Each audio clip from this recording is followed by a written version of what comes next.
Hi, I'm Sarah from The Upcoming. A pleasure to have you here in London for the film festival.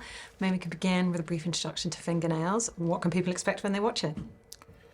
I don't know, a lot of things. I hope that they will expect, I hope that they will feel the movie. I mean, it's like we created a movie about love. We created, I hope, a romantic movie about love and a little bit different because there is this test that has been discovered that could give an answer to a couple if they are in love or not, and a lot of people did it, and there is a love crisis.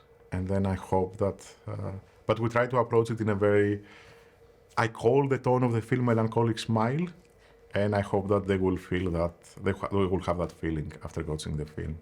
And obviously you had absolutely phenomenal reception to Apples. What did you have in mind when you first thought about what you're going to do for your next film? And why was this the story that you landed on? After making Apples, I already had the idea when we were finishing Apples about the next movie.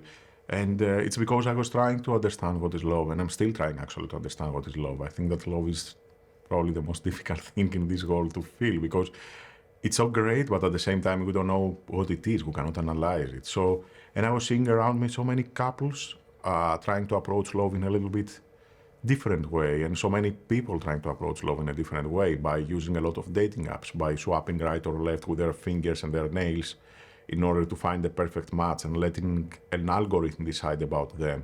We're trying to make a comment about how the technology has changed the way that we are approaching emotions and feelings that are really timeless and exist in this life forever. And you've managed to sort of assemble some of the hottest actors working in contemporary cinema. I mean, Jeremy Allen White as well, kind of quite different from people who've been watching him in The Bear, such a contrasting character. And then this amazing chemistry between Jessie Buckley and Riz Ahmed. You know, did you already have these actors in mind? What was it like working with them?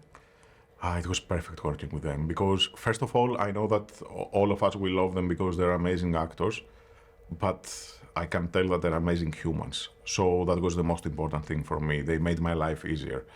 And then I always be surprised by Jessie from what she's doing, and I always believe that Riz is completely chameleon because he can be from comedy to drama very easily. But we have never seen both of them in something really, really romantic. And I was always thinking that the two of them, they will have a great chemistry on screen. And I really hope that they have.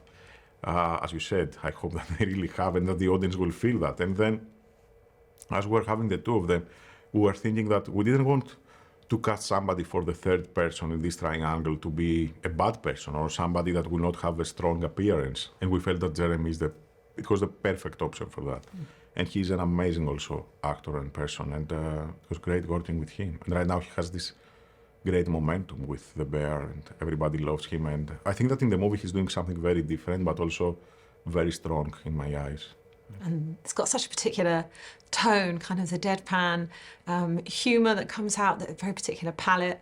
I know from your time working with Yorgos Lanthimos, and perhaps it shares some of the DNA of the humour that's in his films as well. What did you want to do with that? And why does that put the audience maybe in a slightly different space? In general, we are trying to, we're creating an allegory, first of all. And so we're creating an allegory about life. So we are trying to have, as we're trying to create something that looks a little bit different, we're trying also to find the right tone for the film. And I call the tone, as I said, a melancholic smile tone. So we are trying to have that feeling in the film. And at the same time, of course, we're playing with a little bit deadpan humor, we're playing a little bit with something a little bit more playful, but I think that also we're having a very humanistic and tender approach.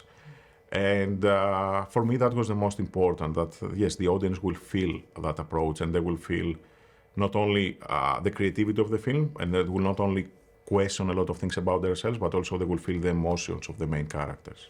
And I like the fact that, you know, at some moments it can feel quite earnest, quite a, you know, a deep meditation on, you know, what is love? And then it's also very playful. I mean, the electric shock to, you know, condition yourself to miss your partner, and some of the scenes that you play out. Did you kind of have a lot of fun coming up with these ideas? Of course. We were with my two co-writers in a place next to the sea, in the southwest part of Greece. And the half of the day we were just writing all these ideas, and the other half of the day we were swimming and watching films, and that was the way that we created all this. So maybe by swimming you can have a lot of creative, silly, playful ideas. But yes, we were having a lot of fun creating all this. Did you have a favourite scene, or did anything funny happen on set? I always love the dance scenes.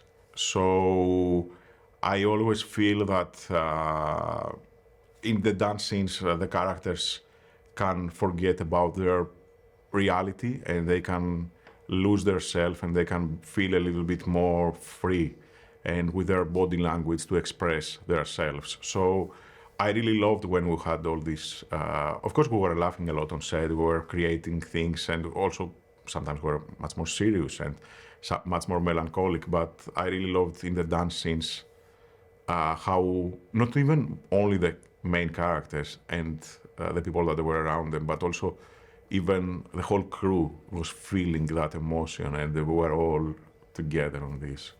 And of course, there's been lots of sort of films, TV shows, and things like Black Mirror, like wondering about, you know, the impact of technology on the way I live our lives, and particularly in romantic relationships. So even though you kind of take it to an extreme in this film, obviously these are themes that are very relevant, even how we use dating apps, for example. How do you see that role, and is it kind of a dystopian idea in your head? I mean, the dystopian idea in general, as we try to make a comment about technology, we try to create something really timeless and something that we don't know exactly when it exists. And I know that there are a lot of, for me, it's more a reference to movies like the movies of Charlie Kaufman and The Truman Show, which was the first movie that made me to want to be a filmmaker.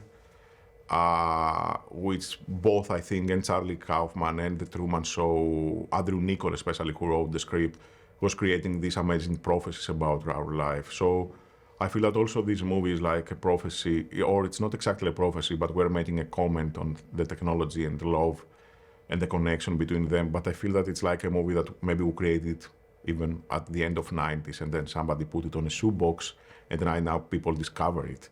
So we try to have that feeling that it's like an old film that makes comments about how we're living right now, our life.